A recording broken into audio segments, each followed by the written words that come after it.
Welcome, Money Mart. 안녕하세요. 돈 파는 가게 대표 사원 김강주입니다. 요즘 경제 위기에 대한 많은 썰들이 있습니다. 마치 춘추 전국시대를 방불케 할 만큼 경제 위기에 대한 이야기들을 많이 하는데요. 중요한 것은 경제 위기 그 자체는 아닙니다. 왜냐하면 경제 위기도 종류가 너무 다양하기 때문이죠. 핵폭탄급과 같은 경제 위기가 있는 반면, 예를 들면 1900년도 초에 미국의 경제 대공황이라든지, 우리나라 같으면 20년 전 IMF, 그리고 또 최근 세계를 흔든 10년 동안 힘들게 했던 글로벌 금융위기 등등, 이런 메가톤급 위기가 있는 반면에 마치 독감처럼 뜨거 하는 사이에 그냥 슬쩍 지나가는 이런 경제 위기도 있다는 거죠.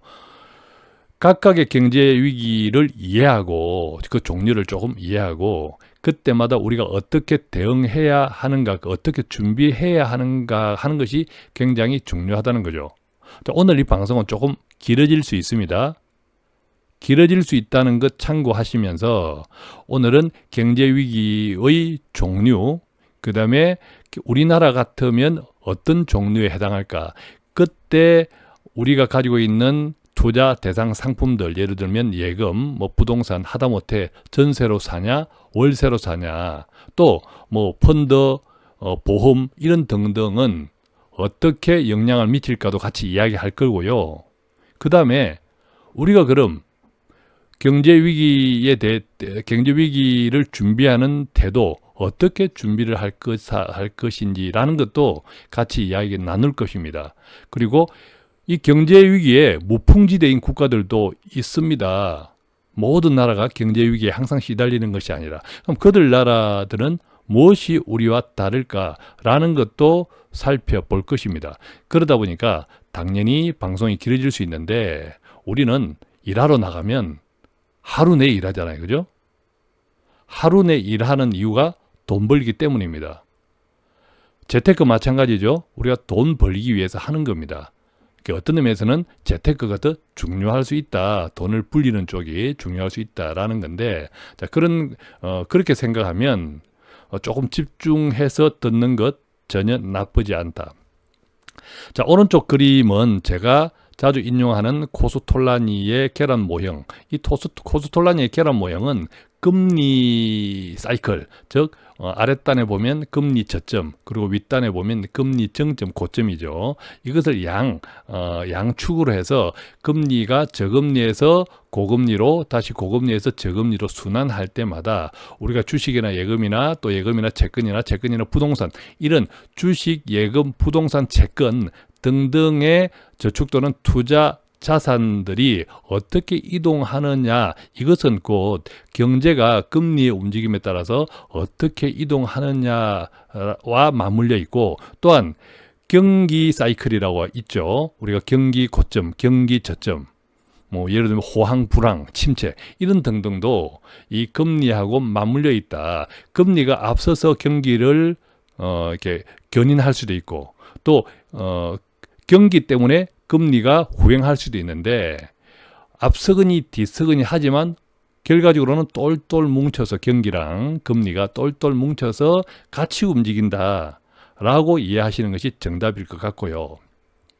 우리가 미국 금리는 어디에 있을까? 자, 이 그림을 보시면서 이 계란을 10자로 쪼갰을 때 아마 미국의 지금 금리는 이 국면 정도에 있지 않을까라는 생각이 듭니다. 물론 어떤 금리가 움직일 때 그 금리가 똑같은 일정한 속도로 오르거나 내리지는 않습니다. 어느 구간에서 길게 머물 때도 있죠. 바로 정부의 역할입니다. 자, 현실적으로 중요한 것은 이 경제 위기의 실상이 부자와 빈자, 가진 자와 덜 가진 자를 확연하게 결정짓는 것이 경제 호황이 아니라 경제 위기 때라는 겁니다. 예컨대 부자들은 호황기에 돈을 법니다. 부자들도. 그런데 위기에서는 돈을 줍습니다. 무슨 이야기입니까? 부자들은 호황기 때보다 위기에서 더 많은 돈을 번다. 돈을 줍는다. 반대로 덜 가진 자, 빈자, 심지어 빈자는 위기에서는 빚쟁이가 됩니다. 큰 빚을 지죠. 그리고 호황기에는 빚을 갚습니다. 옛날에 아주 우리 그 조선시대 그 소장농, 그죠? 그 소장농들이 보릿고개 때 아주 그냥 고리에 쌀을 아주 비싼 이자로 쌀을 가져옵니다. 빌려옵니다. 그래서 보릿고개 끝나고 농사를 지을 때 다시 추수를 할 때까지 추수를 해서 소작료를 받지만 그 소작료가 빚 갚기에도 모자라더라. 바로 이것이 경제위기에서 부자와 빈자를 결정짓는 실상이다. 그러니까 우리는 호황 때도 물론 잘 해야겠지만 위기 때 더욱 잘 해야 된다. 준비를 잘 해야 된다. 이렇게 냉정하게 이해할 때 경제위기가 있다 없다가 정말 중요한 것이 아닙니다. 이따가 말씀드리겠지만 어떻게 준비할 것인지, 이 경제위기가 언제 어느 정도의 규모로 올 것인지가 굉장히 중요하다. 자, 이렇게 먼저 말씀을 드리고 시작하도록 하겠습니다. Welcome, Money Mart. 돈 파는 가게를 구독하는 당신은 정말 멋쟁이입니다. 자, 금융위기의 종류와 대응 방안. 우선은 역할과 책임을 이야기 드리고 싶은데, 자, 금융위기가 언제, 어떻게, 그 영향은 얼마만큼일까? 이런 등등을 진단하고 처방하는 역할은 정부와 경제 전문가입니다. 이 경제 전문가에는 뭐 기업 다 포함되겠죠. 어쩌면 저도 듣는 분들이 경제 전문가다라고 생각할 수도 있을 겁니다. 중요한 것은요, 각각의 관점이 다 다르다라는 거죠. 즉, 이 경제라고 하는 것은 너무 복잡한 메커니즘을 가지고 있고 예측 불가능한 요인들이 너무 많기 때문에 각자가 어떤 관점에서 보느냐에 따라서 해석과 전망은 다 다르다. 그렇기 때문에 저 역시 저의 관점과 저의 전망을 하는데, 다만 제가 다른 것은 이론이 아니라 우리는 어떻게 해야 될까, 구체적으로 재테크는 어떻게 해야 할까, 이런 등등의 실물 또 실제 이것들에 조금 더 경험이 많다. 뭐 이 정도일 뿐이지 저의 견해 역시도 나중에 결과가 다를 수 있다. 결과하고 정답을 우리가 정답이라고 하면 결과와는 사뭇 다를 수가 있다. 그래서 듣는 분들 역시도 제 이야기뿐만 아니라 다양한 사람들의 이야기를 들으면서 자기 스스로 관점을 정립해야 된다는 거죠. 아무도 책임져 주지 않기 때문에 그렇습니다. 그래서 이 선택과 준비하는 것은 결국 기업과 가게, 즉 개인들이라는 거죠. 많이 다양하게 듣기 원합니다. 들으십시오. 그 다음에 듣다 보면 자기 관점이 생깁니다. 정답은 없다. 이 점 꼭 기억해 주시고요. 이 경제위기의 진실, 제가 세 가지를 좀 말씀드리고 싶습니다. 경제위기의 진실 첫 번째는, 경제위기는 자본주의에서의 경제위기는 가능성이 아닙니다. 경제위기가 올까 오지 않을까 이 문제가 아닙니다. 시기의 문제라는 거죠. 무슨 말입니까? 조금 전에 우리가 시작할 때 코스톨라니의 계란 모형, 금리 모형을 보았지만 금리가 계속 저점과 고점을 순환합니다. 이게 자본주의라는 거죠. 그것에 따라서 경제도 같이 맞물려서 헝클어져서 계속 순환합니다. 경기 순환. 그래서 이 자본주의 경제라고 하는 것은 비워지면 다시 차고, 다시 차면 또 비워지는 이 비움과 채움을 계속 반복합니다. 그렇기 때문에 경제위기가 올 것이다, 오지 않을 것이다 라는 이야기처럼 무식한 이야기가 사실은 없습니다. 경제위기 항상 있습니다. 다만 그것이 언제, 어떤 규모로 올 것이냐 하는 거죠. 부동산도 마찬가지입니다. 저희 돈 파는 가게 서울 부동산에 대해서는 일관되게 폭락이 아니라 조정을 말씀을 드렸죠. 그런데 부동산도 사이클을 길게 시간을 길게, 시계를 길게 늘어뜨리다 보면 한국의 부동산, 특히 서울 부동산조차도 아주 폭락이 있었고 급등이 있었고 침체가 있었습니다. 이것이 계속 순환한다는 거죠. 폭락하지 않고 급등하지 않는 것이 아니라 이 폭락과 급등, 침체, 조정들이 계속 반복한다는 사실입니다. 최근에 저는 서울부동산에 대해서 조심해라. 왜 그랬습니까? 정부가 너무 이제 강하게 압박하고 있다는 거죠. 궁극적으로는 정부를 이길 수가 없습니다. 비용이 커지기 때문이죠. 물론 여유가 있는 사람들은 다 버팁니다. 그분들은 소수고 대다수의 서민들이 자칫하면 고래싸움에 새우 등 터지는 격이 될 수 있으므로 지금은 이제 조금 조심해야겠다 이런 말씀을 드렸죠. 이 자본주의 시장 경제는 그래서 수요와 공급의 순환이라고 보시면 됩니다. 봄, 여름, 가을, 겨울 이 계절이 순환하듯이 자본주의 시장 경제 역시도 순환한다. 이것이 바로 경제 위기, 경제 호황, 경제 침체 계속 사이클로 순환한다. 이렇게 이제 이해할 수 있겠죠. 그런데 경제는 이 계절보다 더 변화무쌍합니다. 뭡니까? 한국의 사계절을 기준으로 하면 24절기도 있죠. 24절기 지금도 대충 맞습니다. 그런데 이 경제는 정말 예측 불가능합니다. 너무 천태만상의 모습 모양을 또 늘 변합니다. 그래서 봄이 길어질 때도 있고 겨울이 짧아질 수도 있습니다. 이것이 바로 경제. 그래서 순환하는 것은 계절과 비슷하지만 훨씬 더 경제가 계절에 비해서 복잡하고 다난하다. 따라서 이 정부 정책이라는 것도 이 경제 위기를 근본적으로 제거하는 것이 불가능합니다. 정부 정책에 애는 쓰지만 오히려 이 정부 정책이 경제 위기를 더욱 부추기고 경제가 살아날 것을 오히려 꺾어버리는, 즉 실패의 원인이 정부 정책인 경우도 많습니다.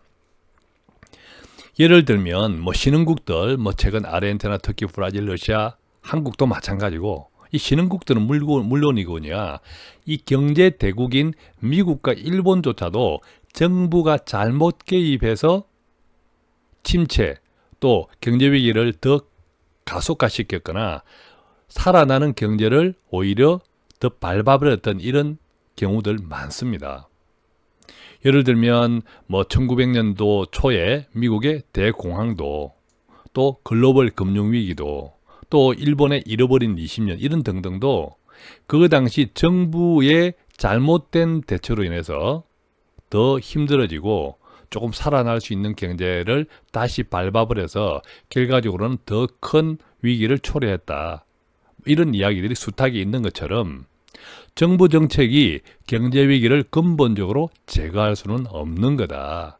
그래서 경제 위기 항상 있다. 있느냐 없느냐는 문제가 아니다. 다만 언제 어떤 규모로 이것이 중요하다는 말씀 꼭 기억하시고요. 두 번째 경제 위기의 진실은 결과적으로 경제 위기는 성장을 촉진합니다. 자, 우리가 부자가 호황 때도 벌지만 이 위기 때는 돈을 줍는다고 표현을 했죠. 그처럼 이 경제 위기는 오히려 성장을 촉진합니다. 이게 왜 그러냐면 이 사람이나 기업이나 정치, 이 정치가 정부죠. 이 본능적인 탐욕이 있습니다. 즉 탐욕은 이 사람과 기업과 정치의 본능이라는 거죠. 그러니까 경제 위기는 오히려 성장을 촉진한다. 이 말은 자본주의는 위기를 먹고 자란다. 이 말과 같은 건데 16세기 우리가 상업자본주의 이후 지금 500년이 흘렸지만 그 사이 크고 작은 경제 위기는 수백 번 있었습니다. 그죠? 지금도 경제 위기이죠. 틀림없는 거죠. 예를 들면 1930년도에 이 튤립 거품, 유럽에 잘 아시는 분 많이 아시겠지만 튤립 이 꽃 한 송이가 우리나라 지금 돈으로 하면 수천만 원, 수억이 됐단 말이죠. 상상되지 않죠. 이것이 바로 우리가 인간이 가진 탐욕, 이 본능적 탐욕이 발생시키는 거품입니다. 자, 경제 위기가 생기면 지난 10년 돌아보십시오. 온 나라가 세계 전체가 달려들어서 살려냈습니다. 그죠? 살려내는 사이에 10년 전과 지금 현재는 전 세계의 부가 굉장히 팽창했습니다. 부채도 훨씬 많아졌고요. 그래서 이 인간의 탐욕, 사람과 기업과 정치의 탐욕은 위기를 절대 그대로 두지 않습니다. 오히려 열심히 전에 그 부보다 훨씬 더 큰 부를 만들어내죠. 한국의 IMF도 마찬가지입니다. 20년 전의 부와, 즉 IMF가 오기 전 부와 부의 크기와 지금의 부의 크기는 훨씬 지금의 부의 크기가 크죠. 그래서 이 경제 위기는 오히려 성장을 촉진한다. 자본주의는 위기를 먹고 자란다. 결론, 자본주의는 죽지 않는다라는 거죠. 부를 향한 본능적 탐욕이 있고 이것은 곧 끊임없는 성장을 추구하기 때문입니다. 자, 경제위기의 진실 세 번째는요. 바로 부의 차이, 우리가 시작할 때 말씀드렸지만 이 부의 차이는 성장보다 위기에서 결정된다. 즉 경제위기는 바로 부익부 빈익빈의 도화선이다라는 거죠. 전쟁에서 영웅이 납니다. 자, 영웅은 평화 시절에 나는 것이 아니라 바로 난세에서 영웅 난다고 이야기를 하잖아요. 부자도 마찬가지라는 거죠. 전쟁을 겪고 나니까 더 큰 부자가 생겨요. 예를 들면 한국이 전쟁이 났을 때 누가 돈을 벌었습니까? 이웃나라 일본이 그때 돈을 벌었지 않습니까? 일본은 그때 2차 대전 패망했던 패전국이었습니다. 그 패전국이 이웃나라의 전쟁을 통해서 오히려 더 큰 부를 더 크게 부자가 되었죠. 아마 한국 전쟁이 없었다면 일본은 훨씬 지금의 선진국으로 되기까지 훨씬 더 많은 시간을 필요로 했을 겁니다. 그래서 부자들은 위기를 오히려 기회로 생각합니다. 오히려 투자를 준비하죠. 위기 때 더 많은 돈을 주울 수 있기 때문에. 그래서 부자들은 위기를 돈을 줍는 기회로 생각하고 준비한다는 거죠. 반대로 잘 덜 가진 자, 즉 빈자는 위기를 절망으로 생각합니다. 아예 그냥 두려움에 뜹니다. 그래서 투자를 아예 포기하죠. 제가 자꾸 긍정적인 생각을 가지시라라는 것도 바로 이런 이야기입니다. 우리는 특히 좀 이렇게 없는 분들은, 서민들이 너무 위기의 공포, 바로 이런 것들은 부자들이 조정하고 있다. 리얼하게 이야기하면 이렇게 좀 생각하시면 좋겠습니다. 경제 위기, 다시 말씀드리지만 늘 있습니다. 자본주의가 있는 한 경제 위기 늘 언제 거품이다 늘 있는 이야기라는 거죠. 다만 언제일까, 또 그 규모가 어느 정도일까, 나는 어떻게 준비해야 할까, 이것이 가장 중요하다. 호랑이 굴에 잡혀가도 정신만 꼭 차리면 된다라는, 살아날 길이 있다, 이런 것처럼 정말 조금 긍정적으로 생각하면 좋겠다라는 말씀 드리면서 이 경제위기의 진실 1, 2, 3 같이 한번 이야기해 보았습니다. 자, 그렇다면 이 경제위기 시나리오별 대응 방안은 어떻게 될까? 우선 이 경제위기는 내재적 원인이 있고 그 위기의 원인이 외재적 원인이 있습니다. 내재적은 뭐죠? 예를 들면 한국 같으면 우리 국내적인 원인이 있고, 또 외재적, 한국이 이제 통제하기 힘든 다른 세계적인, 다른 글로벌적인 원인 때문에 발생하는 경제 위기가 있다, 이 이야기입니다. 자, 글로벌 금융 위기는 한국의 내재적인 원인보다는 미국에 펑 터져서 그죠? 통화가 붕괴되면서 우리 한국이 같이 영향을 받았던 거죠. 그러니까 외재적인 원인이 크죠. IMF, 20년 전에 IMF는 물론 외재적 원인도 있었지만 우리 한국이 통화 관리를 잘 못했던, 사실 IMF는 한국 입장에서 보면 흑자부도였단 말이죠. 이제 그렇기 때문에 우리 한국의 고유의 원인, 내재적 원인이 더 컸다라고 이렇게 구분할 수 있는 것처럼 위기는 내재적 원인과 외재적 원인이 있다. 그렇다고 해서 100% 내재적 원인이다, 100% 외재적 원인이다, 이것은 아닌데 어느 쪽이 더 많으냐라는 차이는 우리가 이해를 해야 된다는 거죠. 그래서 이런 내재적 원인과 내재적 원인을 이해할 때 비로소 위기의 원인은 어디서 오고 그 영향과 기간은 이 위기의 영향은 어느 정도 파급 효과가 있을까? 또 언제까지 이 위기가 지속될까? 그 다음에 그랬을 때 우리는 어떤 선택을 하고 그렇게 된 그 선택을 어떻게 또 적용해야 할 것이냐가 분별할 수 있다. 따라서 이 경제위기의 시나리오별 대응 방안이 바로 원인을 이해하는 것으로부터 시작한다. 이렇게 이해할 수 있겠습니다. 그렇다면 이제 한국 입장에서 경제 위기를 초래할 수 있는 내재적인 원인들은 어떤 것들이 있고 또 외재적인 원인들은 어떤 것들이 있는지 한국 관점에서 한번 살펴보면요. 한국의 내재적인 한국이 가진 고유의 원인, 위험이 될 수 있는 이 원인들은 바로 빛과 그림자로 제가 표현을 해 두었는데 대외 의존적인 수출 집약 경제, 산업 구조, 또한 대기업 주도 경제, 수출을 그것도 대기업이 주도함으로써 대기업 주도 경제 구조를 가진 것이 한국의 경제 위기를 초래할 수 있는 원인인데 이것이 나쁜 것만은 아닙니다. 모든 것이 양면이 있죠. 이 대기업 주도 경제로 우리가 집약 성장을 할 수 있었고 아주 빠르게 또 성장을 할 수 있었던 배경이 곧 대기업 주도 경제라는 이 그룹 중심의 경제 구조가 다른 나라들에 비해서는 결과적으로 지금까지 한국의 경제를 크게 견인해 왔던 원인입니다. 그래서 이것이 이제 빛이죠, 빛. 반면 그림자는 이 대기업이 주도해 온 이 경제가 그 경제의 과실들, 성과들이 한국 내에서 잘 분배가 되어야겠죠. 잘 배분이 되어야 되는데 그래서 이런 한국 경제에서 내재적인 이 원인을 즉 그림자를 적게 하려면 선순환 구조, 즉 이 과실, 수출로 인한 대기업 중심의 소득을 잘 분배가 돼야 된다는 거죠. 그래서 한국의 경제정책의 핵심은 선순환 구조일 수밖에 없습니다. 분배의 문제죠. 이게 잘못되면 내수 침체를 초래할 수 있습니다. 왜죠? 분배가 잘 못되니까 돈을 쓸 수 있는 사람이 소비를 할 수 있는 사람이 줄어들기 때문이죠. 또한 당연히 가계부채, 이 가계부채라는 것이 꼭 부동산 때문에만 생기는 것이 아니라 경제가 어려워지면 빚을 내야 되잖아요. 소득이 없으니까. 그래서 이제 생기는 원인이기도 하다라는 거죠.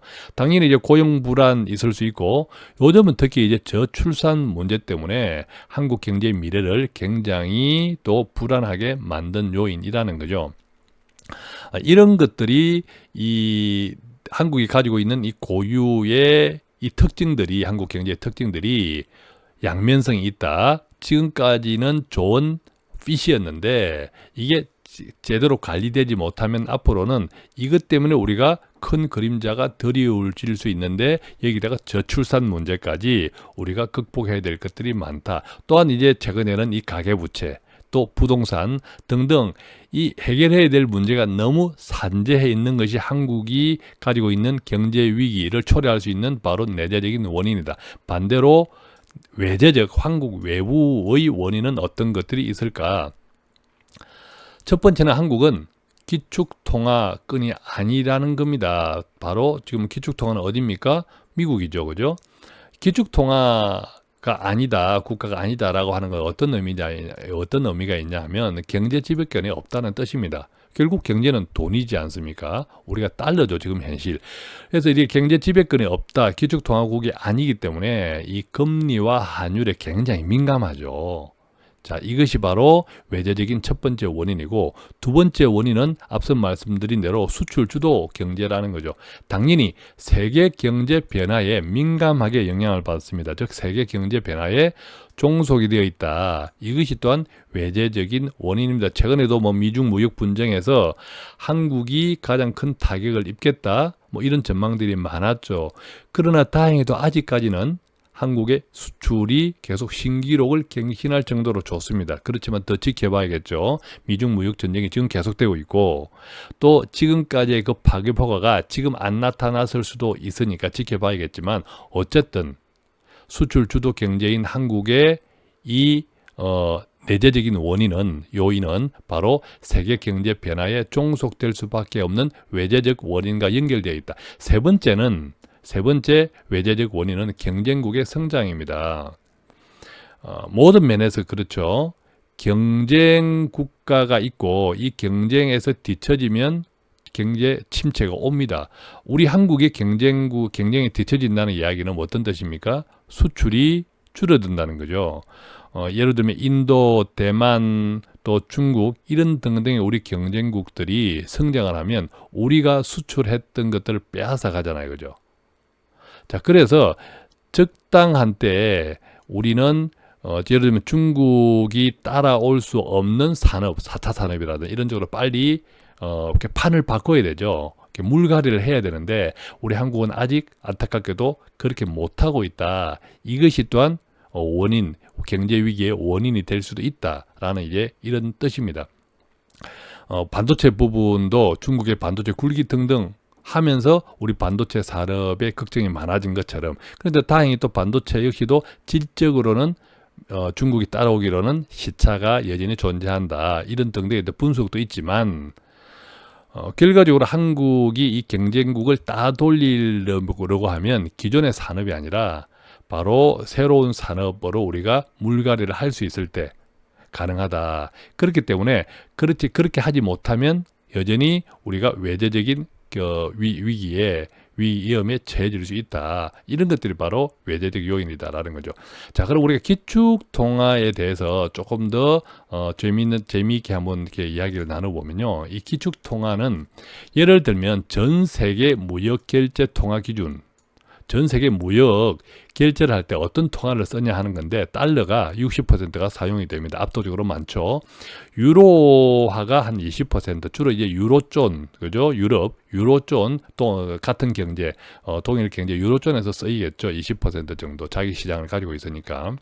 그다음에 엔화가 한 15% 정도가 사용되는데 반면 위안화라든지 파운드 프랑은 미미합니다. 근데 여기서 우리가 파운드 프랑은 그렇다 하더라도 위안화가 전 세계 무역 결제 통화로 거의 사용되지 않다라고 하는 것은 굉장한 아이러니죠. 왜냐하면 중국은 실질적으로 그죠? 수출 1등 국가이고 또 지금 미국하고 어쨌든 맞잡이 전쟁을 하고 있는 것처럼 실질적인 경제 대국 맞습니다. 질적인 수준은 좀 떨어지지만 양적으로 보면 그런데 이 중국이 무역결제 통화 위안화가 거의 사용되고 있지 않다라는 것이 굉장히 아이러니한데 그 이유가 뭐냐면 이 기축통화의 조건이라는 게 있습니다. 어떤 통화가 기축통화가 되려면 몇 가지 조건을 갖춰야 되는 세 가지를 꼽으면 첫 번째는 충분한 금을 보유해야 됩니다. 자, 무슨 말이야? 달러 본위 시대에 금 본위가 아니라 달러 본위인데 무슨 금하고 무슨 상관이 있냐 이렇게 이해할 수도 있겠는데 금은 실물입니다. 화폐는 극단적으로 이야기하면 종이죠, 종이. 그러니까 이 화폐 통화위기가 오면 실물은 살아 있습니다. 그래서 이 강력한 실물을 바탕으로 통화가 존재해야 기축통화가 가능하다는 뜻입니다. 실질적으로 미국의 금 보유량은 유로존과 중국과 일본의 금 보유를 합친 것보다 더 많아요. 자, 이 사실 놀랍지 않습니까? 그래서 달러가 기축통화로 강력한 힘을 발휘할 수 있는 이유이기도 하고 두 번째는요. 기축통화의 조건은 첨단 금융시장입니다. 이따 말씀드리겠지만 자, 기축통화국인 미국에서 달러를 계속 무한정 찍어낼 수 있죠. 근데 그것을 미국 내에서만 소비한다면 큰일 납니다. 미국이 그냥 인플레이션으로 바로 망가집니다. 무슨 이야기입니까? 이 달러를 전 세계로 유통을 해내야 됩니다. 뿌려야 되는 거죠. 이게 금융유통, 금융시장이라는 거죠. 이게 첨단이어야 한다는 겁니다. 기축통화는. 왜? 기축통화국은 그 나라가 찍은 그 통화를 그 나라가 가지고 있으면 망해요. 계속 유통을 시켜야 되는 거죠. 전 세계로. 우리나라도 오고, 뭐, 인도네시아, 싱가포르, 중국, 일본 다 가죠, 달러가. 이런 뒤에 유통시장이 바로 첨단화되어 있어야 된다. 그러려면 당연히 자본시장이 개방되어 있어야 하는 거죠. 자, 중국의 위안화가 기축통화, 심지어 무역결제통화 기준도 거의 사용되지 않는 이유, 아이러니하다 했는데 이것이 바로 원인은 중국의 위안화가 기축통화, 심지어 무역결제통화 기준도 안 되는 이유는 금융시장이 개방되지 않았기 때문에 그렇습니다. 자, 한국을 돌이켜보면 20년 전 IMF는 외환위기라고 우리가 이야기하죠. 금융시장을 그전에 성급하게 개방했다가 투기 자금이 확 들어왔다가 확 빠져나가는 그로 인해서 외환위기가 왔죠. 달러가 그죠? 부도가 난 거죠. 사실은 한국의 IMF는 흑자 부도였단 말이죠. 바로 돈 때문에, 달러 때문에. 근데 중국 같은 경우는 지금 공산주의라는 이 계획 경제가 기본으로 깔려 있거든요, 아직은. 그래서 이 금융시장을 개방하면 감당 못해요. 중국이 계속 금융시장 개방 못하는 이유가 바로 금융시장 개방을 감당할 만한 유연성이 없기 때문이거든요. 근데 나중에는 결국 언젠가는 금융시장을 개방해야 합니다. 중국은 이 관문을 넘어서야 돼요. 그렇기 때문에 중국의 경제가 부채도 많거든요. 상당히 오랫동안 힘들 수 있다. 특히 금융시장이 개방되면 어떤 의미에서는 그 리스크가, 위험이 한국의 IMF보다 훨씬 더 강력하고 오래 영향을 미칠 수 있다는 점도 중국의 향후 경제를 조금 덜 불안하게 하는 요인이기도 하죠. 자, 기축통화의 조건 세 번째는요, 국가 신용도가 있어야겠죠. 그래서 미국은 경제 탄탄합니다. 또한 물가도 안정되어야 하겠죠. 이것 또한 아이러니입니다. 무슨 말이냐면 미국은 세계 최대의 부채 국가입니다. 그죠? 그런데도 신용도는 또 굉장히 좋습니다. 이 이유가 바로 조금 전에 기축통화의 조건 첫 번째, 두 번째를 같이 종합으로 이해할 때 조금 이렇게 이해할 수 있지 않을까, 이해가 쉽지 않을까라는 생각이 듭니다. 자, 여기서 우리는 바로 기축통화국의 아이러니를 함께 한번 살펴보면요. 아까 말씀드렸듯이 미국이 달러를 찍어서 그 나라의 미국 내에서만 계속 가지고 있으면 어떤 현상이 생깁니까? 바로 미국이 찍어낸 돈을 미국이 그대로 가지고 있으면 인플레이션 뿐만 아니라 심지어 하이퍼 인플레이션이 생깁니다. 큰일 나죠. 이 기축통화의 아이러니가 바로 거기에 있는데, 이 찍어낸 돈을 고스란히 그 나라가 가지고 있으면, 미국이 가지고 있으면 안 되니까 전 세계로 풀어야 돼요. 그때 필요한 것이 아까 뭐였다고요? 바로 첨단 금융시장이죠.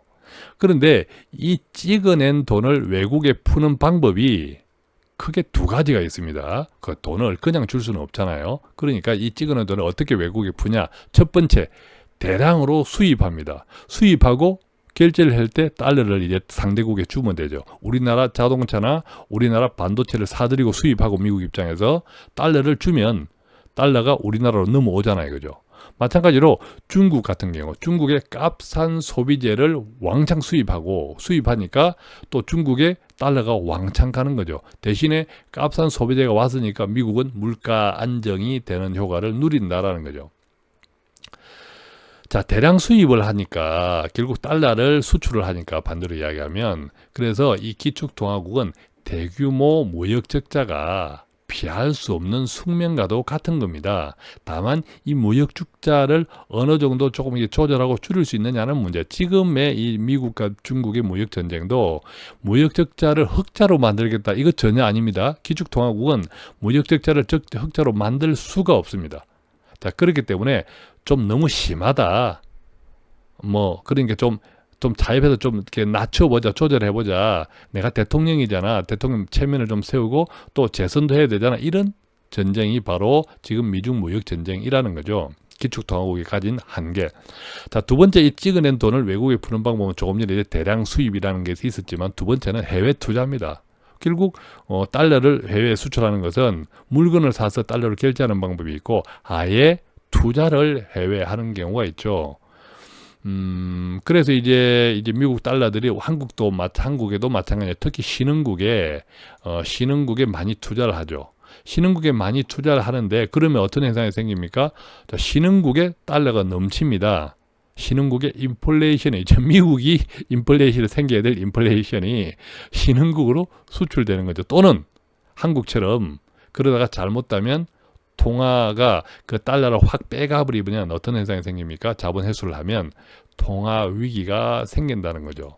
결과적으로 이 달러를 미국에서 가지고 있을 수가 없다 찍어낸 모든 돈을 외국에 수출한다, 특히 해외 투자 쪽으로 간다 할 때 그 나라의 인플레이션을 유발할 수 있다. 심지어 돈을 빼와 버리면 통화 위기, 요즘 뭐 터키라든지 이런 쪽들이 바로 달러가 빠져나감으로 인해서 생기는 위기 측면이 크단 말이죠.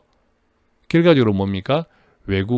경제를 다른 나라의 경제를 좌지우지할 수 있는 영향력이 생긴다. 한국만 하더라도 증권시장, 주식시장 보면 외국인이 사냐 안 사냐에 따라서 많이 달라지잖아요. 그죠? 그만큼 대외 의존적이 되어 있다. 이렇게 이해할 수 있겠습니다. 지금 여러분께서는 돈 파는 가게와 함께 하고 있습니다. 그렇다면 이 경제 위기는 어떤 종류가 있느냐 하는 건데 사실 경제 위기는 종류는 수도 없이 많습니다. 큰 위기에서부터 작은 위기, 또 종류별 우리가 금융위기라고 이야기하죠. 뭐 등등이 많습니다. 그래서 이 경제 위기는 저는 세 가지로 좀 분류해 봅니다. 그 기준은 경제 위기가 미치는 시간, 즉 장기 10년 이상, 우리가 뭐 일본의 잃어버린 20년 이렇게 이야기하잖아요. 그런 것처럼 장기 10년 이상의 경제 위기가 있고, 이것은 좀 메가톤급 영향을 미치는 거죠. 지난 10년 동안 통화 위기도 금융 위기도 장기 10년 이상에 해당되겠죠. 그 다음에 중기 경제 위기가 있습니다. 한 3년에서 5년 정도 영향을 미치는 거. 마지막 세 번째는 단기 3년 이내에 영향을 미치는 이 경제, 이렇게 저는 경제 위기를 장기 10년 이상, 중기 3년에서 5년, 세 번째 단기 3년 이내, 이 세 가지 정도로 좀 구분해 보았습니다. 그렇다면 이것들은 어떻게 다를까? 자, 장기 10년 이상은요, 아까 우리가 내재적 원인, 외재적 원인을 이야기 드렸죠. 장기 10년 이상은 내재적과 외재적 원인이 같이 결합이 됩니다. 당연히. 그러니까 이 구조적인 문제와 외재적, 즉 외부의 영향을 크게 받는 아예 타겟이 되는, 이때 장기 10년 이상이 올 수 있다. 자, 일본의 잃어버린 20년이 대단히 좋은 사례가 되는데요. 첫 번째, 그 당시에 일본의 내재적인 경제 위기의 원인은 엄청난 버블이었습니다. 우리가 알다시피 버블이 꺼지고 나니까 자산 가격이 반토막, 심지어 5분의 1 토막 나와버렸죠. 그만큼 버블이 심했다는 겁니다. 그것이 일본의 잃어버린 20년을 자초한 내재적 원인이었고, 외재적 원인은 무엇입니까? 그러다 보니까 일본이 너무 잘 나가니까 일본이 타겟이 되어버렸죠. 우리가 플라자 합의라고 하는. 그래서 플라자 합의로 인해서 엔화를 그냥 합의를 통해서 강력하게 절상을 시켰죠. 플라자 합의 이후에 엔화는 무려 60%가 넘는 절상이 되었습니다. 우리가 지금 뭐 원 달러 환율이 뭐 한 1100 몇십 원 수준이잖아요. 원 달러 환율이. 이것이 만약에 60% 이상의 절상이 됐다는 것은 뭡니까? 원 달러 환율이 1110, 지금 1150원 이런 수준이 아니라 그 절반 정도, 한 원 대 달러, 1달러가 한국 돈 뭐 7, 800원, 6, 700원 이런 수준이 돼버린다라는 거죠. 그만큼 엄청나게 그 당시 일본의 엔화가 절상이 되었죠. 그러니까 바로 일본이 타겟이 되었다는 거죠. 그 당시 세계 경제에서 일본 너무 잘 나가는 원인이 엔이 너무 약세라서 그래. 강하게 올려. 그게 플라자 합의잖아요. 그죠? 그러다 보니까 일본이 잃어버린 20년, 이것이 바로 장기 10년 이상의 경제 위기의 원인으로 정리할 수 있겠고요. 두 번째, 이제 중기, 아까 3년에서 5년 이런 경제 위기들은 우리가 내재적 플러스 외재적 원인들이다. 내재적, 즉 각 국이 가지고 있는 내재 고유의 위험도 있지, 원인도 있지만 외재적 원인이 좀 일시적이고 또한 보편적이다. 이럴 때 중기 한 3년에서 5년 정도. 세계 대공황도 그런 사례에 속했고요. 1929년에서 한 1933년 정도, 약 한 4년 정도 영향을 미쳤죠. 지난 10년 동안의 글로벌 금융위기도 구분해 보면 한 5년 정도 영향을 미쳤죠. 이 기간 동안 굉장히 이제 지난 10년 동안 자산 버블이 심했는데 이 경제 위기를 완전히 극복했다라는 것은 없습니다. 위기는 또 되풀이되기 때문에 그렇다고 보면 우리가 10년 전의 글로벌 금융 위기는 한 5년 정도의 어느 정도 양적 완화 등등 하면서 이제 수습은 했죠. 수습은 하고 다시 5년부터 버블이 생겼다. 버블이 생기기 시작하면서 성장했다 오히려. 그래서 지금 우리가 경제위기 이야기를 하는 거거든요. 자, 세 번째는 단기입니다. 이 경제위기. 단기를 보면 이것은 아무래도 외재적인 요인들이 많습니다. 내재적인 요인보다는 외재적인 요인. 사실은 내재적인 원인, 그 나라 한국 같으면 고유의 원인을 제거하기가 더 힘듭니다. 이게 구조적이거든요.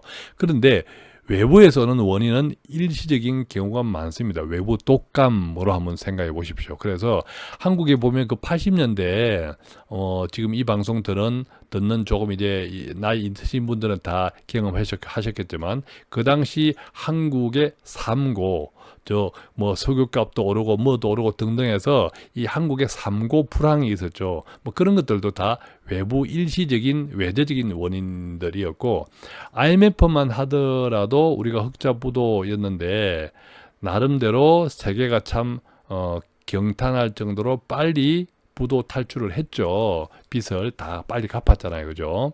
이건 역시도 이제 단기 3년 이내에 속한다. 왜? 외재적인 원인이 컸기 때문에. 물론 그러다 보니까 한국의 IMF를 통해서 그때 비로소 내재적인 원인도 같이 맞물려집니다. 문제는 제가 앞서 말씀드렸듯이 외재적 100%, 내재적 100%가 아니라 어느 쪽이 그때의 쇼크에 충격에 어느 쪽이 더 많은 영향을 끼쳤나라고 구분할 때 바로 단기 3년 이내에 이런 경제 위기들은 외재적 원인, 일시적 원인들이 더 많은 영향을 끼쳤다. 이렇게 설명드릴 수 있겠습니다. 자, 그렇다면 이 경제 위기별 이 특징, 현상은 어떤 것이 있을까? 우선 장기 10년 이상을 한번 보자라는 거죠. 경제 위기가 생기면 금융회사는 파산합니다. 다 파산하는 것이 아니라 파산하는 금융회사가 생긴다는 거죠. 그래서 금융자산이 당연히 폭락하겠죠. 그 다음에 실물자산 폭락이 거의 동시에 이루어집니다. 부동산 폭락이죠. 그 다음에 기업도산 당연히 이루어집니다. 대량 실업입니다. 그 결과 장기 디플레이션에 빠집니다. 장기 디플레이션이라고 하는 것은 저금리와 물가 하락이 동시에 일어나는 현상들입니다.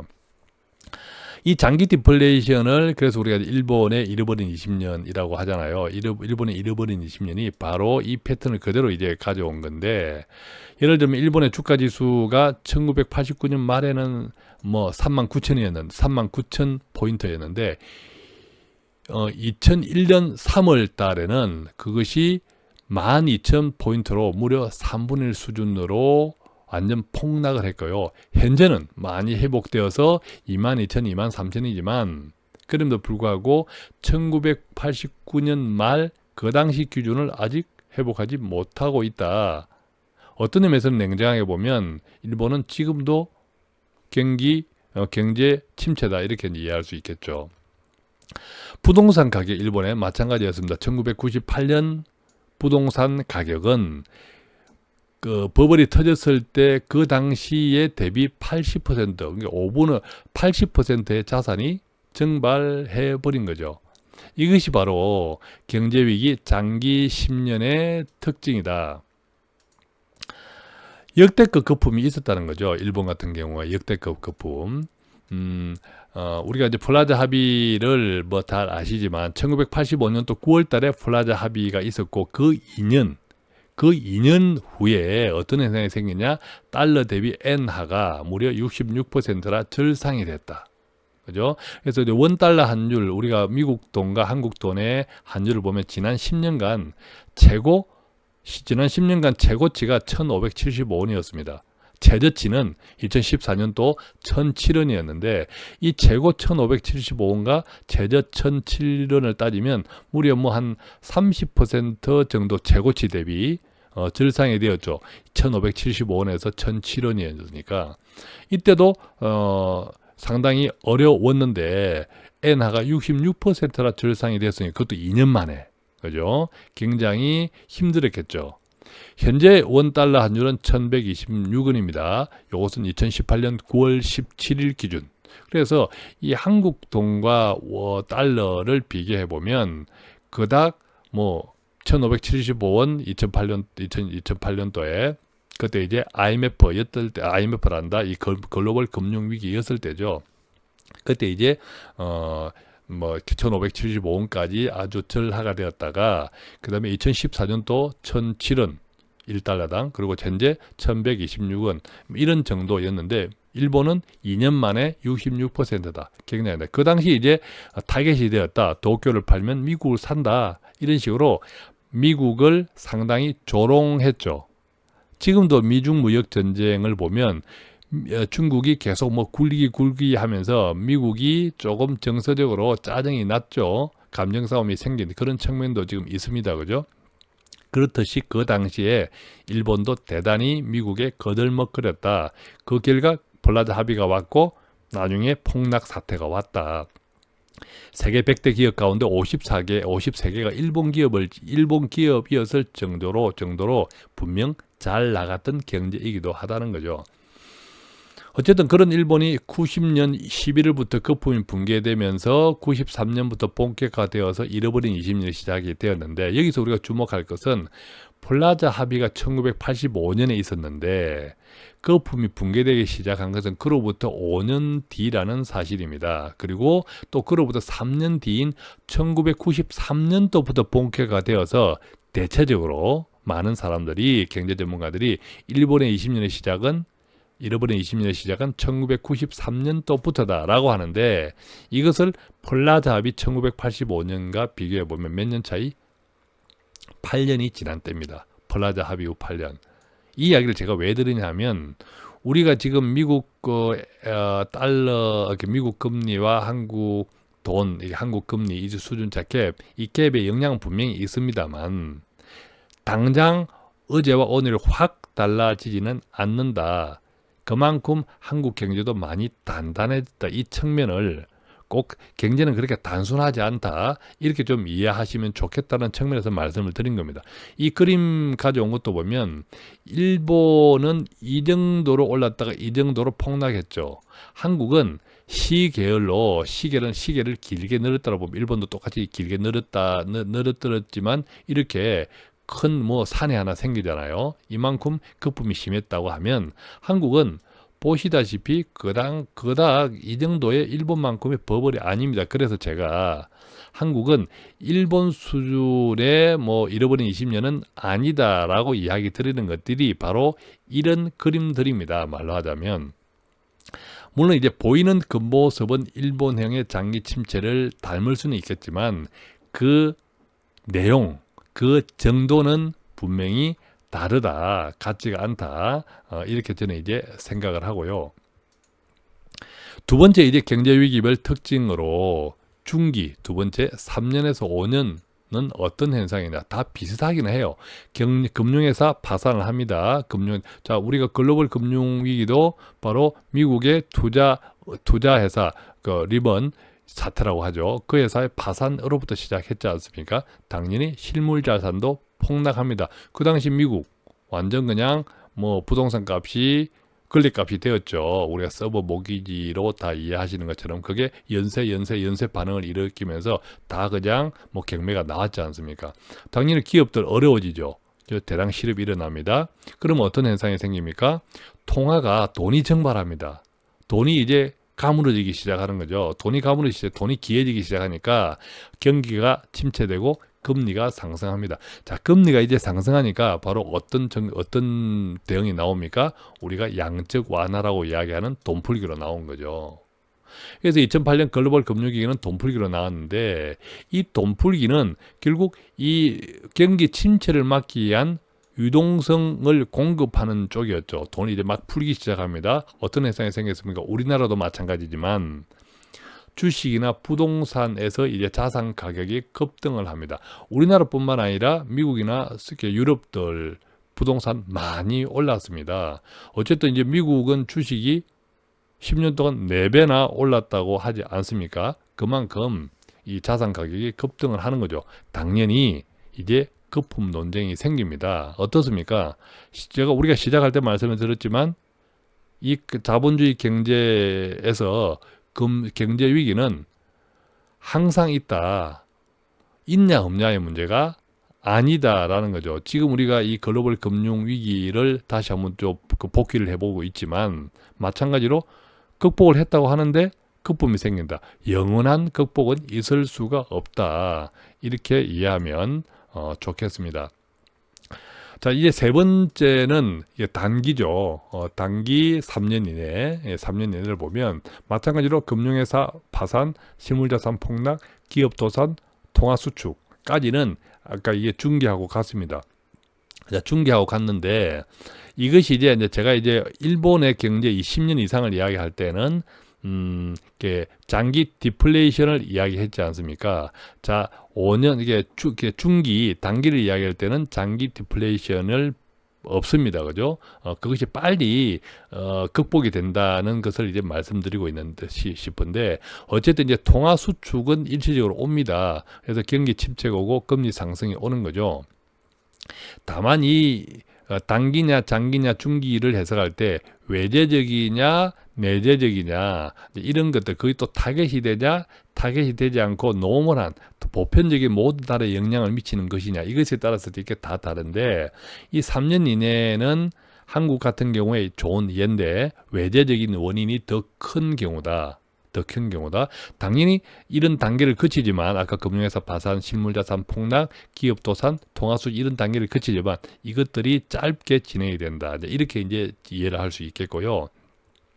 한국도 보면 IMF는 성급한 금융시장 개방으로 인한 것이다. 외국인 투자 자금이 급증해서 들어오다가 갑자기 이탈해 나가면서 물론 그때 뭐 인도네시아 등등에서부터 이 금융위기가 조그만 지역 중심으로 있었죠. 그 영향도 있었지만 한국은 사실 그 영향에 바로 들어갈 정도의 경제는 아니었음에도 불구하고 금융시장 개방으로 외국인 자금이 들어왔다가 다른 나라들의 통화 작은 위기들에 맞물리면서 확 빠져나감으로 인해서 한국의 경제가 망해 버린 거죠. 그런 측면에서 보면 외재적인 요인이 훨씬 강했다라고 말씀드린 겁니다. 결과 돈 몇 경화가 왔고 흑자 도산하는 기업들도 생겼죠. 물론 이 IMF로 인해서 우리나라 경제도 큰 효과를 얻었습니다. 바로 기업 체질 개선을 하게 되었죠. 부채 비율을 확 낮추면서 200% 이내로. 그렇게 기업 체질이 개선된 효과가 바로 2008년 금융위기가 왔을 때, 글로벌 금융위기가 왔을 때 오히려 다른 나라들에 비해서 한국은 먼저 그 전에 10년 동안 기업 체질 개선을 했으므로 오히려 잘 극복할 수 있는 원인이 되었다. 이게 참 이게 아이러니라는 거죠. 우리도 늘 사람도 인생도 큰 고생을 하면 고생할 때는 굉장히 힘들지만 그것 때문에 오히려 더 큰 성장을 할 수 있었던 것처럼 바로 이 경제 위기도 우리가 시작할 때 자본주의는 위기를 먹고 자란다라고 말씀드렸던 것처럼 그런 효과가 있었고 한국도 IMF는 한국한테 오히려 성장을 할 수 있는 단단한 토대를 구축할 수 있었던 큰 충격이 바로 IMF였다. 이렇게 이해할 수도 있겠습니다. 그래서 이제 조금 전까지 나누어 본 우리가 살펴본 경제 위기의 크게 세 가지 종류를 공통적인 결과를 추출해 보면 이렇게 정리할 수 있습니다. 자, 금융회사 파산 다는 아니지만 오고요. 그러면 금융자산 폭락이죠. 그 다음에 실물자산 폭락, 부동산 거의 동시에 오고요. 기업 도산, 그죠? 망하죠. 대량 실업이 옵니다. 여기까지는 거의 경제 위기의 공통적인 결과인데 그 다음에 통화 수축이 오죠. 통화가 시중에 돈이 부족해집니다. 당연히 돈이 부족해지니까 금리가 오르죠, 그죠? 예, 금리가 상승하고 경기는 침체해집니다. 이 이유가 그 다음에 이후부터가 어떻게 전개되느냐에 따라서 장기냐, 중기냐, 단기냐로 나누어지는데 이 양적 완화, 자, 금리가 상승되고 시중에 돈이 없으니까 나라가 돈을 풀죠. 양적 완화. 이 양적 완화도 정도가 어느 정도 얼마나 많이 푸느냐에 따라서 다르겠고 또 어떻게 푸느냐에 따라서 이렇게 달라집니다. 뭐 그것에 대해서는 자세하게 설명드릴 시간은 아닌 것 같고요. 결과적으로 이제 돈을 풉니다. 돈을 풀면 인플레이션 어느 정도 오죠. 물가도 상승을 합니다. 이 이후에 이것이 스태그 플레이션을 갈까 아니면 장기 디플레이션 일본처럼 갈까 하는 것이 결국 장기와 중기와 단기 경제 위기의 후유증을 가름하는 이렇게 잣대가 되는데 우리가 스태그플레이션이라고 하는 것은 물가는 상승하는데 경기가 침체하면서 물가가 상승하는. 자, 생각해 보십시오. 경제도 좋지 않은데 물가까지 오르면 정말 미치죠. 이것이 바로 스태그플레이션입니다. 한국도 일시적인 스태그플레이션을 경험한 때도 있었습니다. 과거에 보면 그 1980년도 뭐 이럴 그 이후에 약간씩 스태그플레이션 이런 경험도 있었고 했는데 이 스태그플레이션이 잘 못 관리를 하면 이 장기 디플레이션으로 이제 빠지는 경우가 많죠. 장기 디플레이션 이번의 경우처럼 저금리에 물가하라, 그죠? 이런 현상들. 대부분 보면 결국 인플레이션은 어느 정도 생길 수밖에 없습니다. 양적 완화 때문에 모든 경제 위기는 양적 완화 때문에 돈을 푸니까 또 당연히 어느 정도 물가 상승이 생기죠. 그래서 정부의 역할들은 이 인플레이션이 하이퍼로 가지 않도록 또 인플레이션이 스태그플레이션이나 장기 디플레이션을 가지 않도록 관리하는 여러 정책들이 나옵니다. 또한 이 정책들이 어떻게 실질적인 효과를 거두냐 거두지 못하냐는 결국 그 경제의 내재적인 요인들, 즉 기업 체질이라든지 이런 등등이 많이 좌우를 합니다. 한국은 사실은 여러 가지 요인에서 보면 과거보다는 훨씬 내재적인 원인들이 조금 더 불리한 쪽으로 많이 와 있죠. 아까 저출산 문제라든지 가계 부채라든지. 그래서 한국의 위기가 오면 지금도 어느 정도 위기이죠. 더 강력한 위기가 만약에 온다고 하면 이 스태그플레이션, 장기 디플레이션을 잘 조절하기가 그만큼은 그렇게 쉽지 않다. 좀 이렇게 이해해 볼 수 있겠는데 우선은 이 지난 10년 동안에 보면 글로벌 금융위기 때 이 금융위기 이후 각국의 금리 추이를 한번 살펴보면 우리가 조금 더 금융위기, 경제위기 이후에 어떻게 변화되는지를 그림으로 이렇게 개괄적으로 이해할 수 있겠는 미국과 유럽과 한국입니다. 자, 제일 왼쪽의 그림이 미국입니다. 즉 금융위기 이후 각국의 금리 추이. 금리가 보면 뭐 금융위기에 확 떨어졌지 않습니까? 그죠? 일시적으로 오르다가 확 떨어졌죠. 아까 말씀드렸듯이 통화 수축, 그 다음에 양적 완화 때문에 확 떨어졌습니다. 유럽도 마찬가지입니다. 일시적인 통화 수축으로 인해서 금리 인상, 그 다음에 확 떨어지죠. 또 한국도 마찬가지입니다. 금리가 치솟다가 확 떨어집니다. 그죠? 뭐 이런 등등.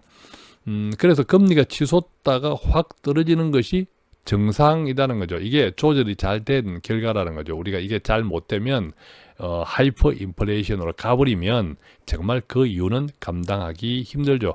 그러니까 우리가 그 경제 위기가 조금 더 구체화된다고 할 때 이 금리 상황들이 잘 관리가 되면 그게 뭐 양적 완화가 됐든 무엇이 되든 간에 다시 금리를 잡을 수 있다면, 즉 인플레이션을 잡을 수 있다면 그 다음에 스태그플레이션이나 디플레이션으로 가는 이 가능성의 확률을 훨씬 줄일 수 있다라는 거죠. 그만큼 금리가 중요하다.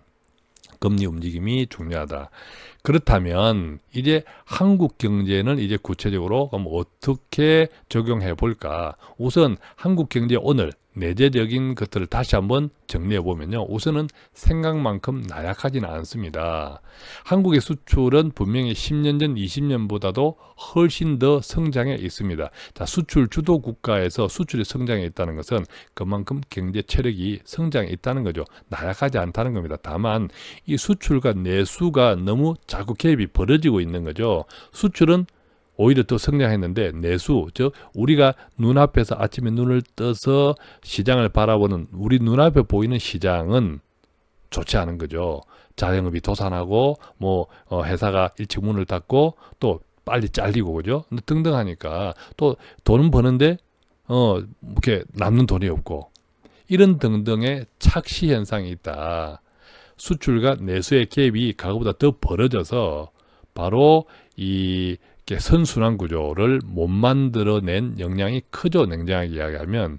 그래서 우리가 그렇게 한국 경제가 위기다 하는 것이지 생각만큼 나약하지 않다. 그렇다고 제가 위기가 아니라는 이야기가 아니라 일반으로 생각하는 그런 공포스럽지는 아직 않다라는 거죠. 여전히 주가지수 그죠? 우리가 생각하는 것보다 좋습니다. 우리가 생각하는 것에 비해서는 좋다. 이 이야기죠. 우리가 내수, 경기 침체를 고려할 때 그만큼 반대로 이야기하면 주가가 좋다. 그것은 한국의 주식시장을 누가 주도한다고요? 수출, 주도국 대기업들이 주도하기 때문에 그렇다라는 거죠. 특히 이제 한국 수출 같은 경우는 세계 경제의 5대 지표로 삼을 만큼 한국 수출은 대단한 인정을 받고 있습니다. 첫째, 무역 규모가요. 한국은 세계 6위입니다. 굉장히 잘하죠. 그죠? 세계 6위. 그 다음에 이 한국 수출은 지역이 굉장히 다변화되어 있습니다. 미국, 중국뿐만 아니라 아프리카, 러시아 온천지에 다 갑니다. 그 지역이 상당히 다변화되어 있으니까 평균을 정하기 좁죠. 또 품종도 다양화되어 있습니다. 즉 완제품, 그 다음에 부속, 중간재까지 아주 다양합니다. 제품 단계별 균형도 마찬가지입니다. 조금 전에 제가 품종이라고 하는 것은 여러 품목을 이야기했고요. 업종이 다양하고 이 제품 단계별은 바로 중간재, 이런 완제품 이런 등등도 아주 다양하고 균형이 잘 되어 있다는 거죠. 그 다음에 발표의 적시성입니다. 한국 수출은 어제 매월 말 어제 마감하면 바로 그 다음 날 1일 날 발표가 됩니다.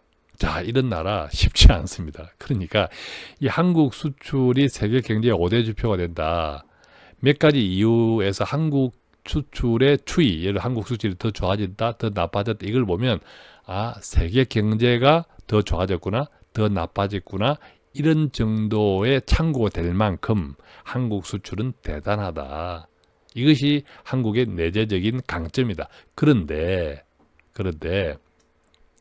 아까 말씀드린 이게 빛과 그림자 불안 요인들은 수출과 내수 격차가 심합니다. 소득 이전이 잘 되지 않아서 돈맥 경화, 양극화가 점점 심해지고 있고, 두 번째, 이 소득 증가보다 가계부채 증가가 더 빠르고, 세 번째, 미국과 장단기 금리 차가 계속 확대되고 있는 현실입니다. 아직은 버티고 있지만 점점 벌어질수록 우리는 더 힘들어지죠. 그래서 어쩔 수 없이 한국도 금리를 인상해야 될 수 있는데, 그랬을 때 특히 내수 부분 가계부채 악영향을 끼치는데 정말 관리하기가 힘든 지경에 있다. 네 번째, 신성장 동력 확보가 미진합니다. 아까 우리가 한국이 가진 이렇게 외재적 위험 요인 가운데 하나가 경쟁이죠. 경쟁에서 뒤처지면 안 되는데, 안타깝게도 경쟁에서 우리가 신성장 동력을 확보를 못하고 있어서 오히려 덜미를 중국에 잡히고 있다. 중국은 알리바바, 탄센터 등등 해서 세계 100대 기업에 많이 들어가 있습니다. 한국은 삼성전자밖에 없다. 이것이 현실이다.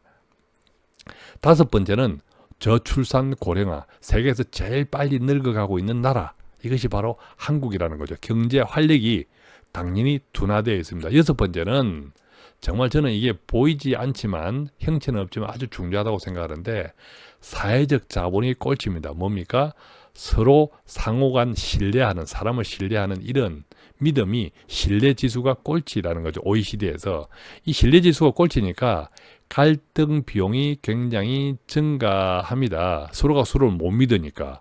갈등만 생기고, 이 갈등을 해결하는데 시간이 많이 소요되고 비용이 많이 지체되니까 전반적인 생산성이 떨어지는 이런 요인들이 한국 경제가 가진 내재적인 불안 요인들이다, 그림자다라는 거죠.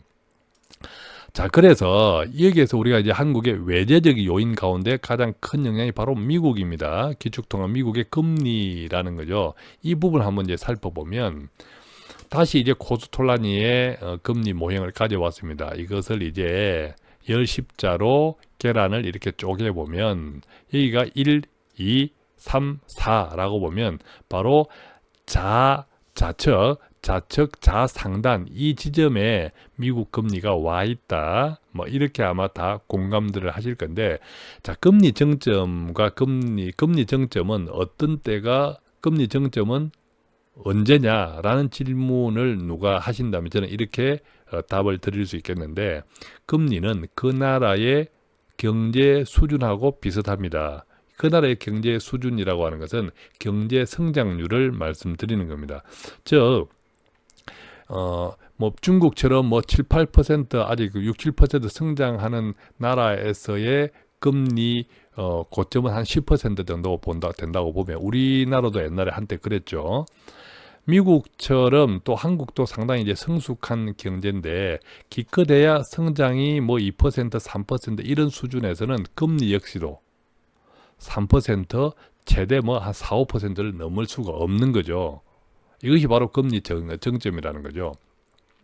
자, 그렇다고 본다면 미국의 금리는 지금 좌상단에 있다. 좌상단, 이게 4분면 속에 있다라고 하면, 그렇다고 이제 금리가 계속 일정한 속도로 움직이는 것은 아닙니다. 이것이 또 이제 정책의 문제인데, 정부 정책의 문제인데, 그래서 미국 경제가 결과적으로 중요하죠. 우리나라한테는 중요한데, 이 글로벌 거품, 우리가 이제 미국 주식시장 붕괴 이야기를 뭐 하시는 분들이 있는데, 만약에 예를 들면 그런 글로벌 거품이 붕괴되면 특히 수출을 먹고 사는 우리나라도 당연히 수출이 위축되겠고, 그것에다가 아까 말씀드린 한국 경제의 어두운 내재적인 요인들이 같이 겹쳐지면 우리 한국 역시도 심각한 경제 침체, 그죠? 경제 위기에 직면할 수 있겠죠. 이런 조건들이 합쳐질 때.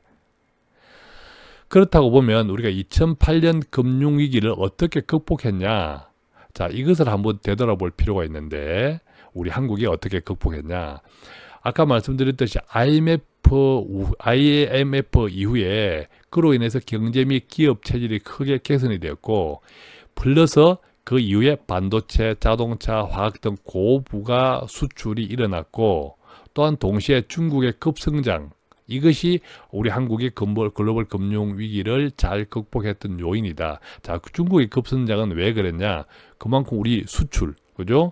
중간재 등등의 수출이 더 늘어났잖아요. 그죠? 그래서 중국이 커졌다고 하는 것은 경쟁 국가 입장에서는 위험 요인이지만, 또 그로 인해서 우리가 수출이 많이 늘어서니까 또 이 역시도 빛과 그림자다. 2008년 금융위기를 극복한 원인 중에 하나는 우리나라 입장에서 보면 중국의 급성장도 있었다. 이렇게 이제 이해할 수 있겠습니다. 문제는 이제 금융위기 이후 10년인데 신성장 동력 확보를 실패했죠. 가계부채는 급증했죠. 저출산 고령화, 경제 활력 둔화했죠. 이런 등등들이 미국 금리하고도 맞물려 있죠. 또 이런 등등들이 우리의 불안을 더 재촉하고 있다. 돈 파는 가게 단골이 되시면 매일매일 신선한 돈 되는 정보가 배달됩니다.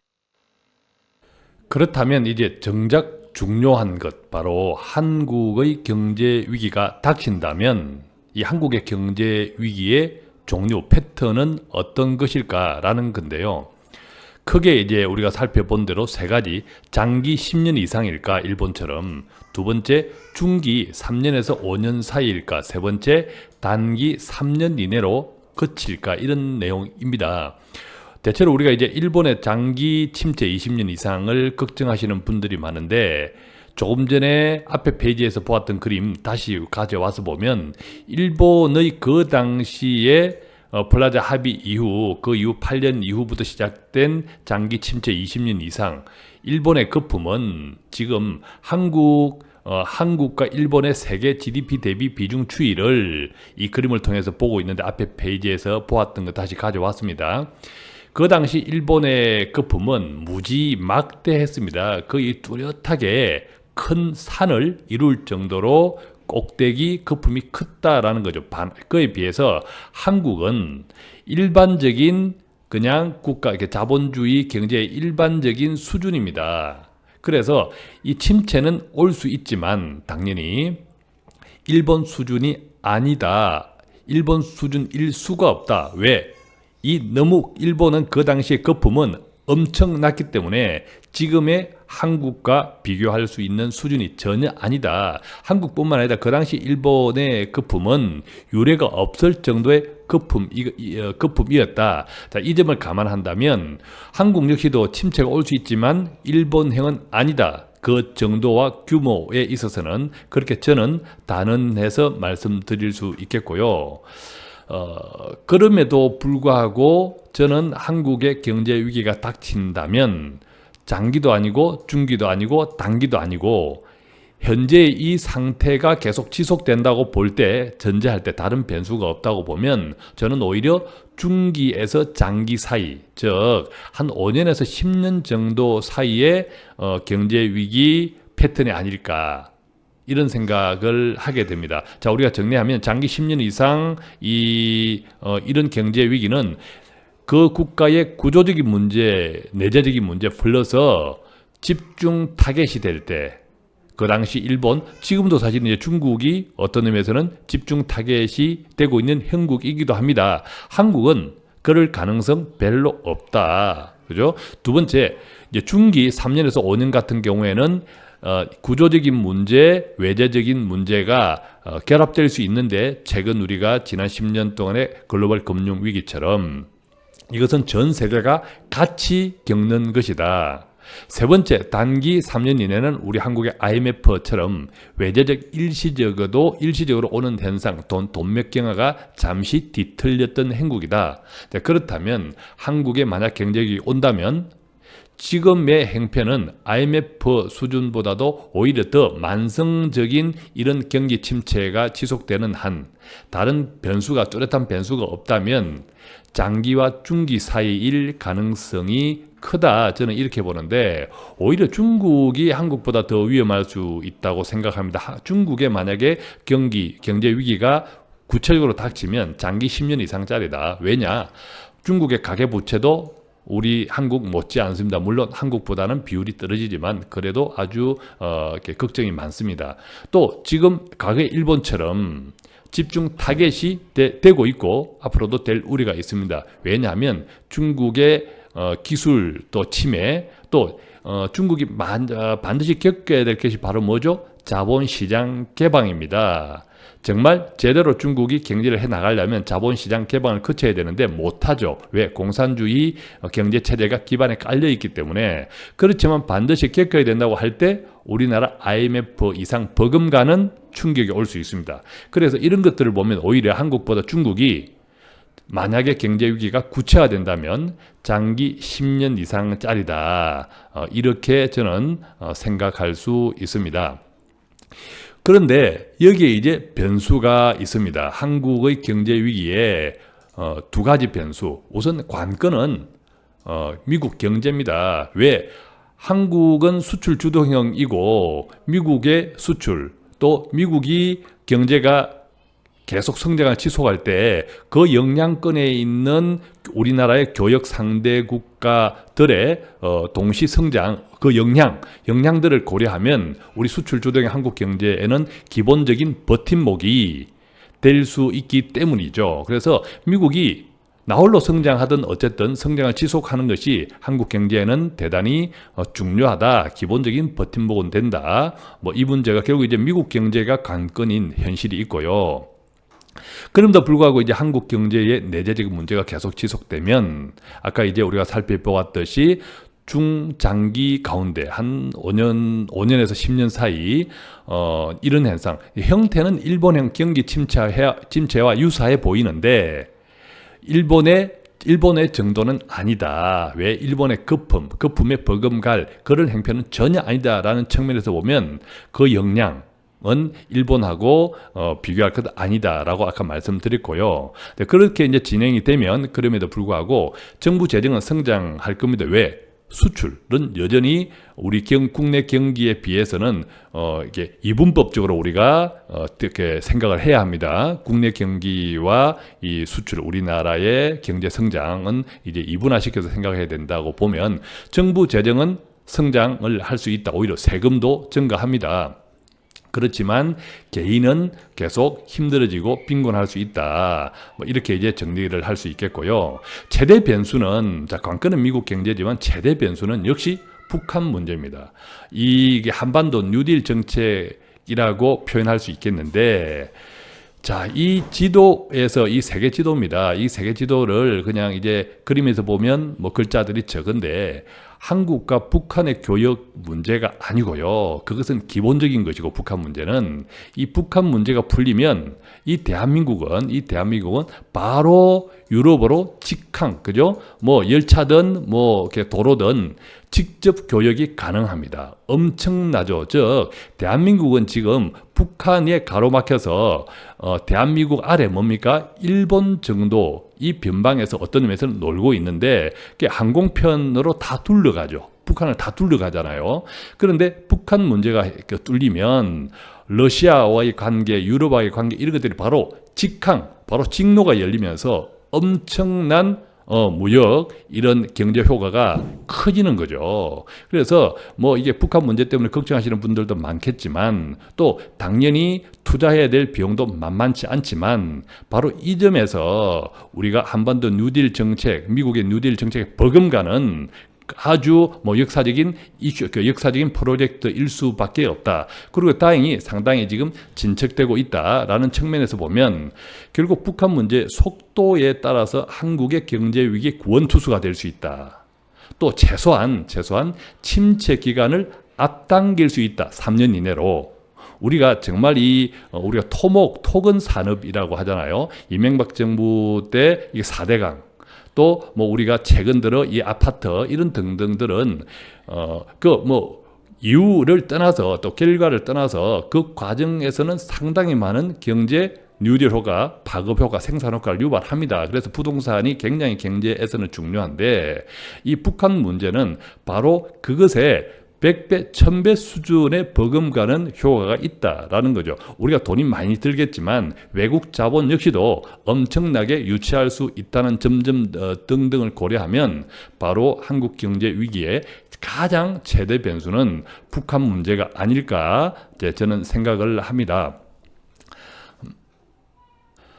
그렇다면 이제 좀 더 구체적으로 만약에 금융 위기가 닥치면 자산 종류별, 우리가 가진 자산 종류별 금융위기 리스크는 어떻게 영향을 미칠까? 하나하나 좀 구체적으로 따져보겠습니다. 우리가 자산은 크게 금융자산과 부동산, 이 기타로 구분할 수 있겠는데 이 금융자산 가운데에서도 저축형 상품들이 있고 은행 금리와 연동하는 그 다음에 채권 상품, 예를 들면 회사채라든지 국공채, 그 다음에 주식, 펀드 이런 등등의 투자성 상품으로 크게 나눌 수 있겠고, 자, 이것들을 한번 살펴보면 금융위기가 닥친다면 당장의 통화 수축 금리가 크게 올라가죠. 그런 측면에서는 저축성 보험은 변동성 금리가 적용된다면 유리하겠죠. 반면 이제 회사채, 기업들, 도산 우리가 있으니까 위험하겠고 국공채는 불리합니다. 왜냐하면 국공채는 금리가 계속 인상이 되면 그 전에 발행됐던 국공채는 아무래도 불리하겠죠. 가격이 떨어집니다. 이제 그렇기 때문에 국공채는 조금 불리하겠다. 대신에 이제 반면에 또 이제 투자성 상품, 우리가 주식형 펀드나 이런 주식들은 아무래도 위험하겠죠. 또 우리가 대출을 보면 우리가 지금 변동금리 대출을 가지신 분은 당장의 금융위기가 닥치면 고금리, 통화 수출에는 고금리로 위험하겠고, 반면에 이제 고정금리를 가지신 분은 유리하다. 주택, 이제 부동산 쪽으로 와서 보면 주택, 실거주 주택을 가지신 분들은 불리할 수 있습니다. 위험하지 않고. 왜? 어쨌든 내 집이니까. 또 이것이 이제 불리할 수 있다는 것은 대출을 끼고 있을 가능성이 높다고 보면 좀 불리하겠죠. 그렇지만 또 내 집이지만 시세가 하락한다. 이것 또한 뭔가 이용할 수 있는 가치가 줄어든다는 측면에서 불리하겠다. 반대로 이제 상가나 토지 같은 경우는 우리가 이게 투자 자산으로 볼 때 위험하겠다. 그죠? 텅텅 빈 상가가 생길 수 있다. 우리 기타 자산 쪽으로 보면 전세입자들은 당장에 금융위기가 와서 금리가 올라가면 괜찮겠죠. 그죠? 전세 계약갱신을 하기 전까지는. 그죠? 월세도 마찬가지입니다. 계약갱신을 하기 전까지는.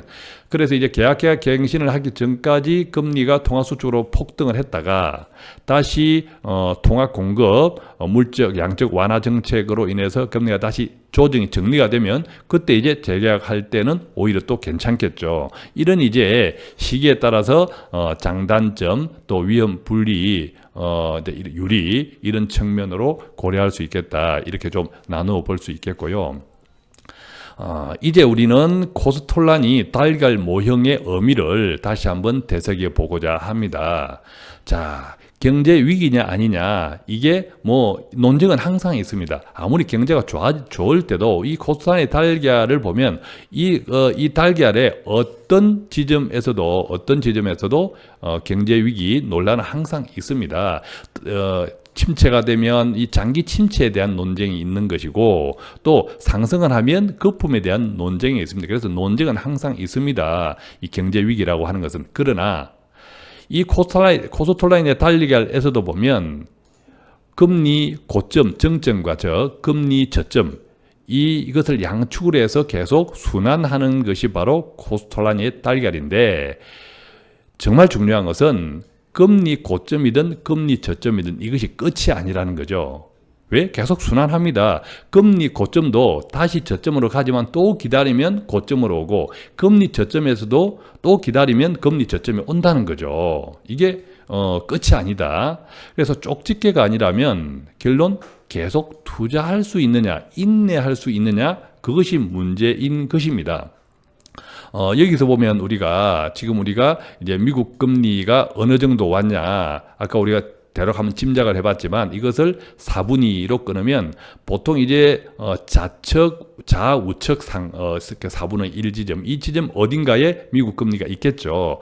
그런데 아이러니하게도 과거의 역사적인 경험들을 보면 투자 시장에서는 금리가 고점, 정점으로 이르는 구간에 제일 많이 상승을 합니다. 그러니까 불꽃을 확 피웠다가 꺼지는 거죠. 그래서 어떤 의미에서는 이 지점에서의 투자를 놓쳐버리면 전체 구간에서의 투자 수익률이 그닥 유리하지 않을 수도 있다. 그러니까 대단히 중요한 지금 시즌이라는 거죠. 또 이 금리 인상이 이 금리 상승 정점이 어느 정도까지 계속 지속될지도 아무도 알 수 없습니다. 왜? 항상 시계처럼 일정한 속도로 진행되는 것이 아니기 때문이죠. 결론, 여유 기간과 여유 자금의 문제다. 이제 그런 싸움이다라고 볼 때, 이것을 이제 구체적으로 만약에 경제 위기가 닥쳤다고 가정을 하면, 그래도 지금 경제 위기가 닥쳤다 이거 아닙니다.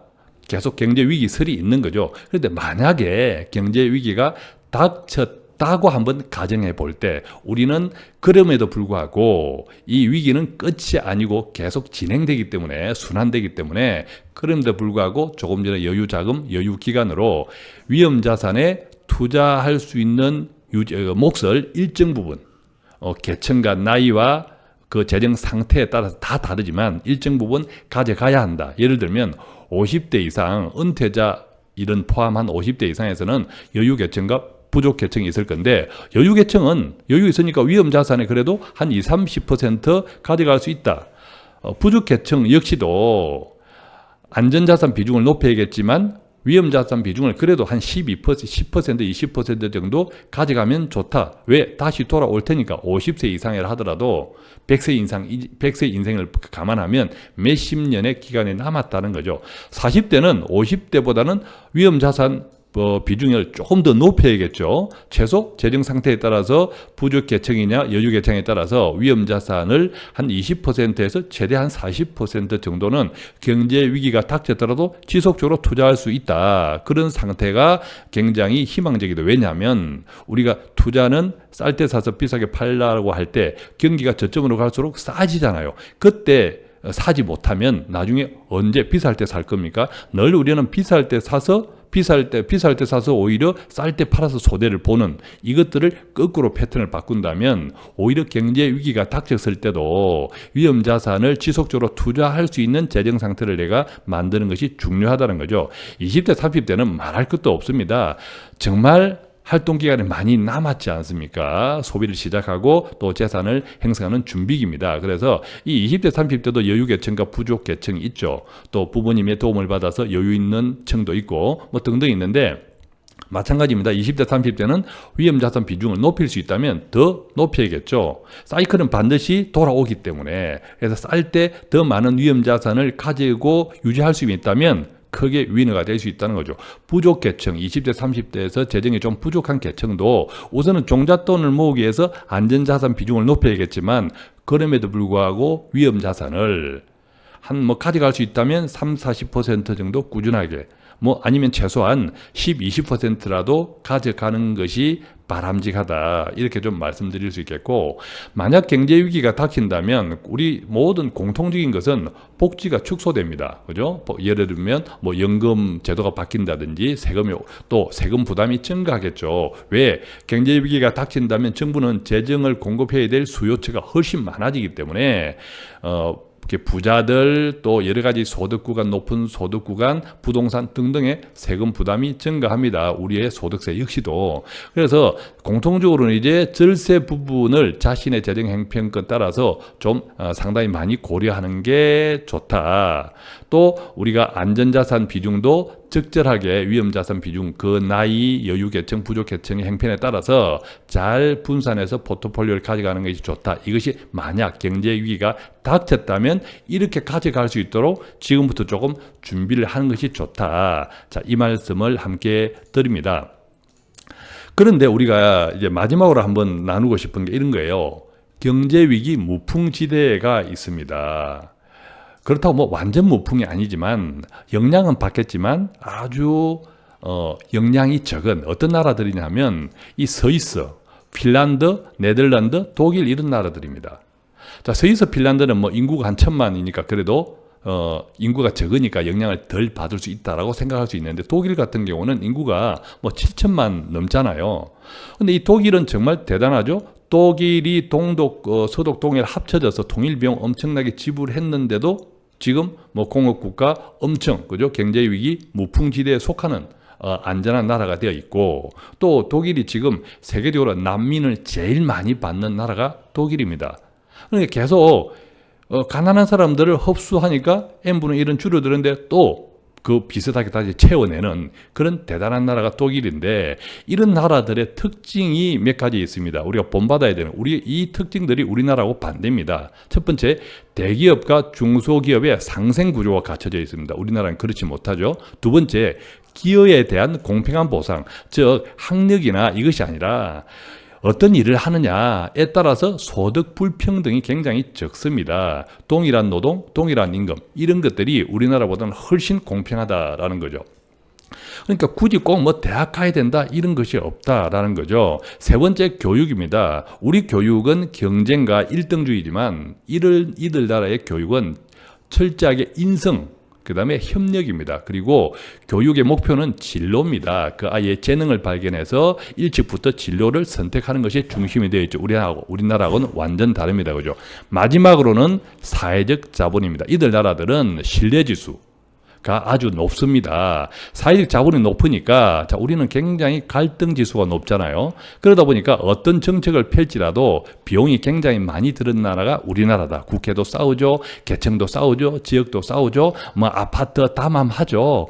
이것들이 극복되지 않으면 상당히 효율성이 떨어진다. 그래서 앞으로 우리 경제는 정말 이런 쪽으로 천천히라도 결국 패러다임을 바꿀 때 우리 경제의 고질적인 이 경제 위기설을 대폭 깔아앉힐 수 있다. 이렇게 생각이 됩니다.